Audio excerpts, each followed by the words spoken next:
অসমত বহু দিনৰ পৰা মই এটা ডাঙৰ চক্ৰ এটাক লক্ষ্য কৰি আছিলোঁ।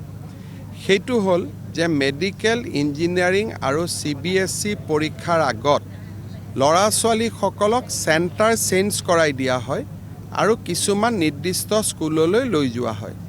গোৱালপাৰা, নগাঁও, কামৰূপ জিলাৰ 247 গৰাকী ষ্টুডেণ্টক CBSE পৰীক্ষাত 30 নম্বৰকৈ অধিক নম্বৰ দিৱাৰ প্ৰতিশ্ৰুতি দি এখেতসকলক বৰাক উপত্যকাৰ পাথাৰকান্দিলৈ লৈ যোৱা হৈছিলে।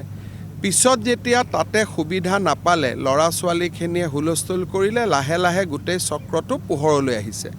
আৰু এইটো CBSEতে সীমাবদ্ধ নাথাকে, এইটো মেডিকেল এণ্ট্ৰেঞ্চ পৰীক্ষাটো চলি থকা ডাঙৰ এটা ফ্ৰড এটা আমাৰ সন্মুখলৈ আহিব। মই আগতে কৈ আছোঁ যে এই মানুহজন বহুত ডাঙৰ ফ্ৰড হয়। His history is all about ফ্ৰডছ।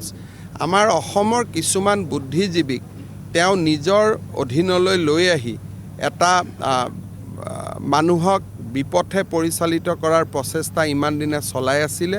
লাহে লাহে কথাবোৰ ধৰাত পৰিব। অসমত যাতে এডুকেশ্যনটোক এখন বজাৰলৈ ৰূপান্তৰ কৰা নহয়, তাৰ বাবে আমি প্ৰচেষ্টা কৰি থাকিম। চাওক, ইউনিভাৰ্চিটিত এটা ডাঙৰ সমস্যা যে মানুহে PhD ডিগ্ৰী লৈ আছে, কাম কৰা মানুহেও, কিন্তু কাম কৰা মানুহজনে ছুটি লোৱা নাই। তাৰমানে কাম আৰু PhD দুয়োটাই কেনেকৈ একেলগে হ'ব পাৰে। গতিকে লাহে লাহে এই গোটেই ইনভেষ্টিগেশ্যনবিলাক খুলিব। Foreign investment will also' come in advantage Assam.